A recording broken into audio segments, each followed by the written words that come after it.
Hello, friend, and welcome back to the garden. It is a breathtakingly quiet morning here. The dew is still clinging to the tips of the leaves, catching the early golden light, and if you listen closely, you can hear the very first bees waking up. I've just brewed a fresh mug of chamomile tea, and I was just standing out here, running my hands over the damp earth, feeling so grateful for this little patch of green. Whether you're listening while you commute or drinking your own coffee, I am so glad you're here. You know, when I first started gardening, I used to make things so terribly hard on myself. I would spend whole weekends in May kneeling in the dirt until my back ached, planting flat after flat of little annuals, petunias, marigolds, begonias. They would look bright and cheerful by July, but by the time the first crisp frost rolled around in October, they were completely gone. All that money, all that heavy lifting, erased in a single cold night. It felt like a relentless cycle, starting from absolute scratch. But then I discovered the magic of the plant once garden. If you have ever looked at a lush, blooming landscape in a magazine and thought, I simply don't have the time or the energy to maintain that, I have a wonderful secret for you. You don't need endless free time. You just need the right plants. We are talking about perennials. These are the extraordinary, deeply resilient flowers that die back to the earth in winter, resting under the snow, only to burst forth again from their roots every spring, bigger and better. Today, we are going to take a slow, relaxing walk through my garden, and I am going to introduce you to 5 foolproof, virtually indestructible perennials. These are my absolute favourites for beginners. They are low-effort, high-reward wonders that you literally plant one time, and they will reward you for the rest of your life. We will cover exactly where to place them and why they are so eager to grow for you. So, take a deep breath, let your shoulders drop, and let's walk. Our very first forever flower is blooming just over here in this bright sunny patch. This is the coneflower, or, to use its beautiful botanical name, Echinacea purpurea. If I had to pick the ultimate, most forgiving beginner plant, this might be it. They are native to the moist prairies and open woods of North America, which means they have spent thousands of years evolving to handle our most brutal weather. They laugh at scorching heat, and they don't mind a freezing winter. They are steadfast and vibrant. Just look at these magnificent blooms. The petals drape downwards like a lovely worn sun hat, surrounding this raised, prickly centre. If you gently run your thumb over the cone, it feels a bit like a stiff hairbrush. It's wonderfully tactile. And those stiff little hairs, called trichomes, actually cover the thick stems and leaves too. They serve a brilliant purpose. They help the plant hold on to its moisture during hot summer afternoons, and they make the leaves feel a bit too rough for deer to snack on. Because they are prairie natives, coneflowers crave the sun. You want to plant them in a spot that gets at least 6 to 8 hours of direct, joyful sunshine every day. If you put them in the shade, they will stretch and lean desperately looking for light, becoming thin and leggy. But give them full sun, and they build a remarkably deep, fibrous root system. Once those roots are settled in their second year, they tap into moisture deep underground. They become so drought-tolerant, you practically never water them. Here is the most common mistake beginners make with Echinacea. They love them too much. Coneflowers genuinely thrive on a bit of neglect. If you pamper them by packing their soil full of rich, heavy compost or synthetic fertilizers, they don't know what to do with all that sudden food. They grow too fast, their stems become soft and weak, and the whole beautiful plant will flop over onto the mud. Just give them well-draining, average soil. Dig the hole, settle them in, and let them find their own inner strength. And the reward isn't just for us. That spiky center cone is actually made of hundreds of tiny individual nectar-rich flowers. It's an absolute magnet for bees and butterflies from midsummer until frost. But my favorite part comes in winter. When the colorful petals drop, do not cut these stalks down. Leave those brown, spiky heads standing tall above the snow. They are packed with seeds, and they transform into a natural bird feeder. Watching bright yellow goldfinches perch on them is a pure, simple joy. But perhaps you're listening to this and thinking, Mira, my yard is mostly covered by large trees. I don't have that kind of blazing sun. Please don't worry. Let's step out of the light and walk over here, under the cool, dappled canopy of this old oak tree. The air feels a few degrees cooler here, doesn't it? This shaded, peaceful corner is the domain of our second foolproof perennial, the Hosta. They are the undisputed, lush royalty of the shade garden, originating from the cool forest floors of Northeast Asia. While hostas do send up lovely, delicate, bell-shaped flowers in the summer, we really invite them into our gardens for their spectacular foliage. Just look at the size of this leaf. It is massive, corrugated, and deeply veined. When it rains, the water pools in the center of the leaf like a tiny emerald basin, before spilling over the edge to water the roots below. Running your hand across a hosta leaf feels cooling and incredibly grounding. They bring instant structure and a deep sense of calm to the darker corners. Hostas come in thousands of incredible varieties, from miniature rosettes to giant mounds. But there is a wonderful bit of science to help you choose where to plant them. As a gentle rule of thumb, the lighter the leaf, those with bright yellows or striking white margins, the more morning sun they can handle. But the dark, rich blue hostas are different. They get their icy blue colour from a protective, waxy coating on the leaf called epicuticular wax. If you put a blue hosta in hot sun, that wax simply melts away. Unlike the rugged coneflower, our friend the hosta does appreciate a rich, comfortable bed. They love soil that is packed with dark, broken-down organic compost. They grow from thick, fleshy underground stems called rhizomes, which act like tiny biological water tanks, storing up moisture and nutrients. Because of these incredible storage tanks, they are extremely forgiving. If there is a dry spell, they just pull from their reserves. They sleep soundly through the most bitter Zone 3 winters, completely unharmed. If hostas have one nemesis, it is the common garden slug. Slugs love to chew little holes in the tender, thin-leaved varieties. But thankfully, modern plant breeders have given us tetraploid hostas. These varieties, like Sum and Substance, have leaves so thick and rubbery that slugs simply can't chew through them. And the most generous thing about a hosta? Every few years, you can dig up the root ball, slice it right down the middle with a sharp spade, and replant the halves. One plant becomes 2, then 4. Let's wander back out into the light, along the edge of this old white picket fence. Stretching out before us is a bright golden ribbon of our third plant. This is the daylily. Often affectionately called the perfect perennial, the daylily is an absolute masterclass in resilience.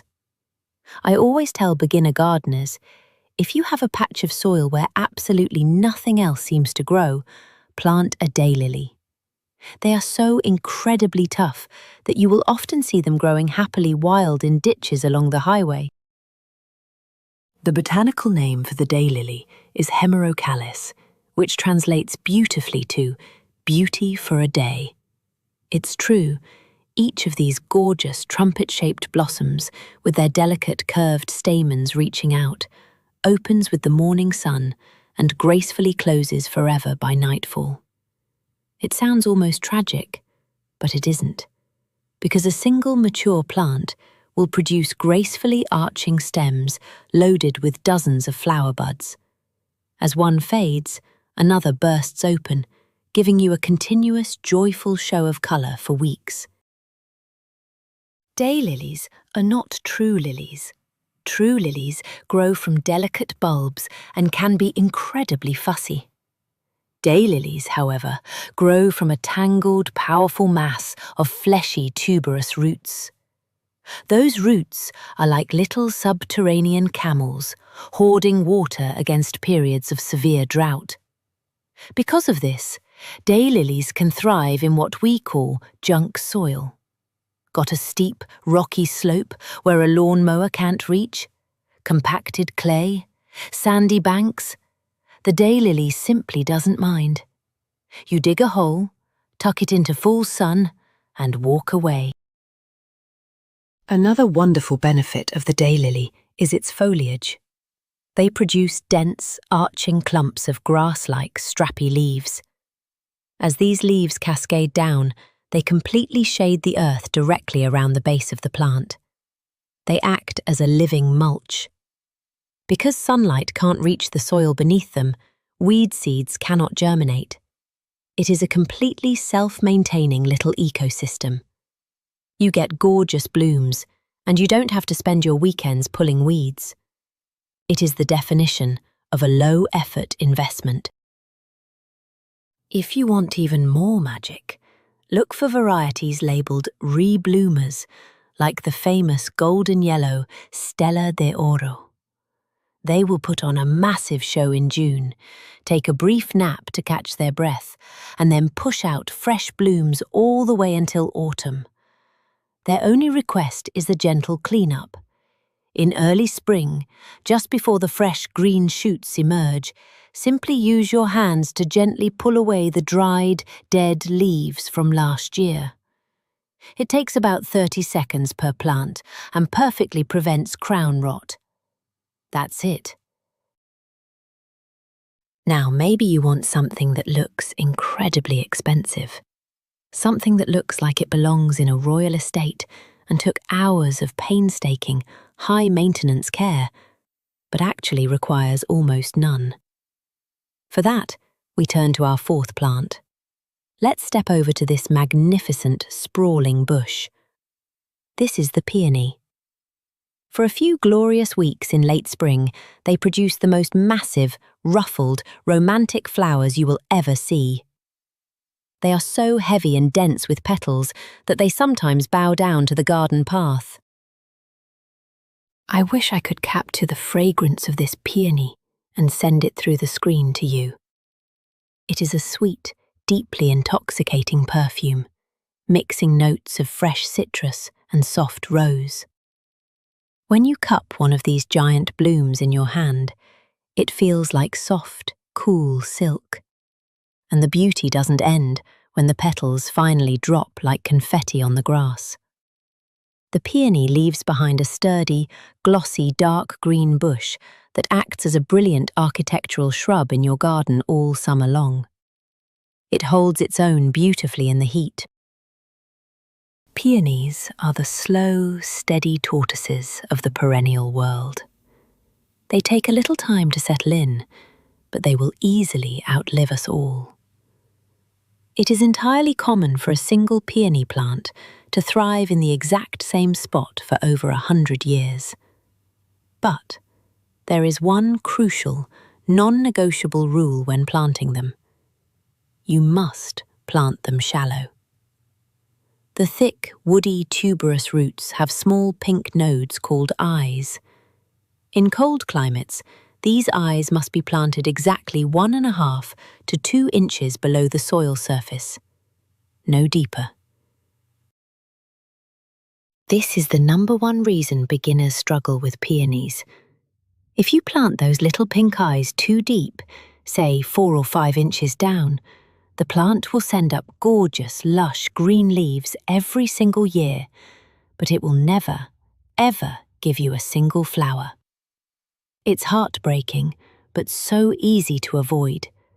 Just keep them near the surface, where they can feel the chill of winter. They actually require a period of freezing dormancy to trigger their blooms for the following spring. Let them feel the cold, and they will reward you. I want to take a moment to talk about a very common garden panic.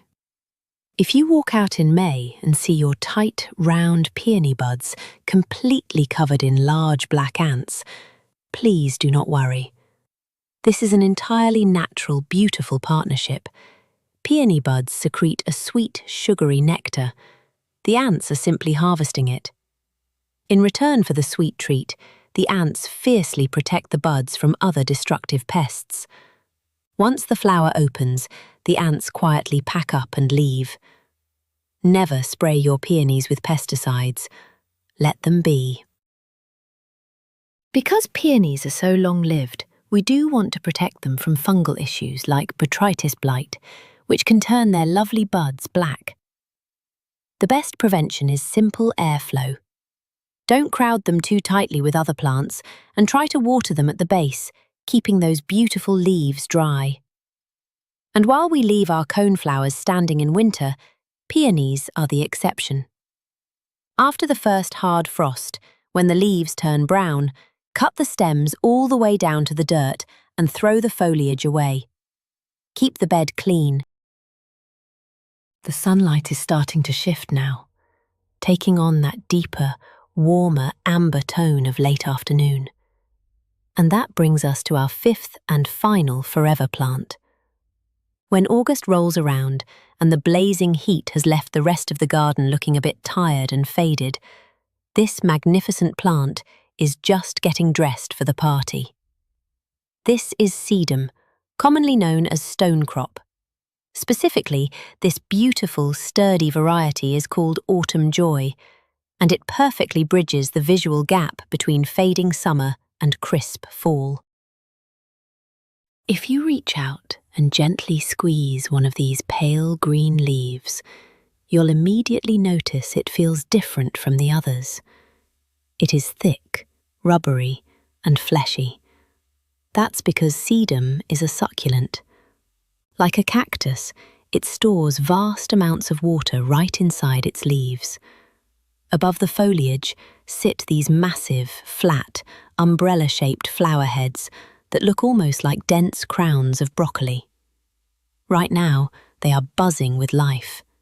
Every bee and late-season butterfly in the neighborhood is swarming these blooms, drinking deeply. The survival science inside this plant is absolutely fascinating. Sedums utilize a specialized process called CAM photosynthesis. During the scorching, dehydrating heat of the day, the plant literally seals up its leaf pores, completely locking its moisture inside.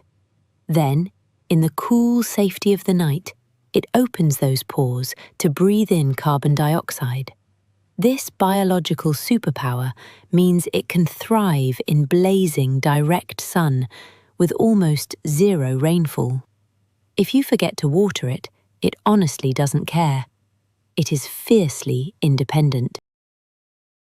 Because it is a succulent, the quickest way to accidentally harm a sedum is by giving it too much water or planting it in heavy, muddy clay. Its roots need to breathe. It thrives in terrible, rocky, sandy soil that drains instantly. It's called stonecrop because it can quite literally grow out of a pile of gravel. It also demands absolute, uncompromised full sun. If you plant it in the shade, the sturdy stems will stretch desperately for the light, become weak, and the heavy flower heads will split and fall completely flat. The visual journey of autumn joy is one of the longest in the garden. In spring, it emerges as tight, charming little cabbage-like rosettes. By summer, it forms a perfectly neat, pale green shrub. In August, those flower heads turn a vibrant, stunning pink.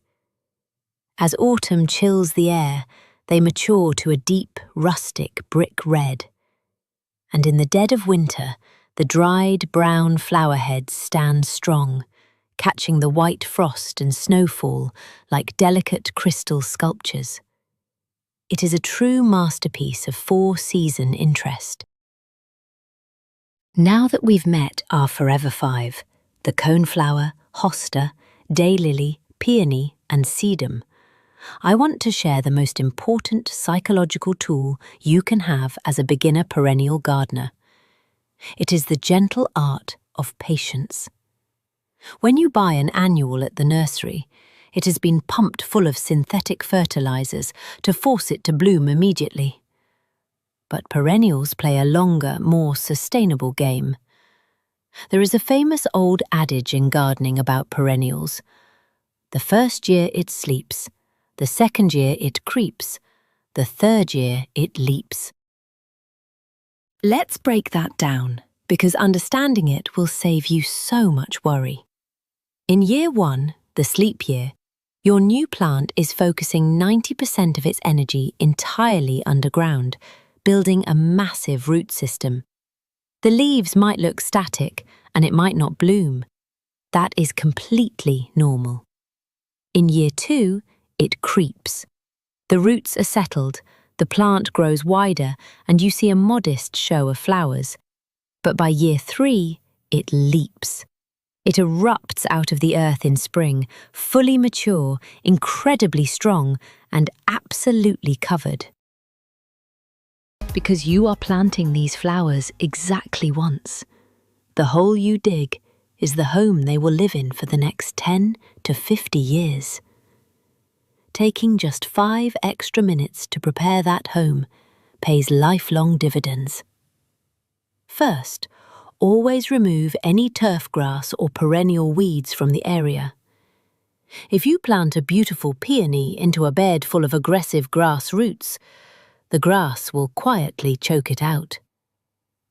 Dig a hole twice as wide as the nursery pot, but exactly the same depth. Keep the crown of the plant perfectly level with the native dirt. When it comes to watering your new plants, the golden rule is deep and infrequent. It is so tempting to walk out every single evening and lightly sprinkle the garden with the hose. But light watering encourages shallow, weak root systems that dry out quickly. Instead, during their first year, give your plants a deep, long, slow soak just once a week. This forces the roots to dive deep down into the earth, searching for moisture. Deep roots equal total drought tolerance. By year 2, Mother Nature handles it almost entirely. The final secret to a truly low-effort garden is a generous layer of organic mulch. A 2-inch blanket of shredded bark or pine needles spread over the bare soil works miracles. It blocks the sun, stopping 90% of weeds before they ever sprout. It locks moisture into the earth, and it acts as a warm, protective blanket during freezing winters. Just remember one crucial rule. Never pile mulch up against the base of the plant's stems. Leave a little 1-inch ring of bare soil around the crown so it can breathe perfectly. The sun is sinking a little lower now, casting long, peaceful shadows across the grass. I think I've finished my tea. Gardening should never be a source of stress, an endless chore, or a battle against nature. It should be a sanctuary, a place where you can step outside, take a deep, cleansing breath, and simply watch life unfold at its own beautiful pace. By choosing these 5 incredible perennials, you are partnering with nature. You are setting yourself up for decades of joy, with just a tiny fraction of the initial effort. Thank you so much for walking with me today and for spending a little bit of your afternoon here in the dirt. I would absolutely love to hear about what is currently growing in your garden, Or which of these forever flowers you are planning to plant next? Let me know in the comments below. If you enjoyed this quiet time together, please gently tap that subscribe button so we can share more cozy garden chats in the future.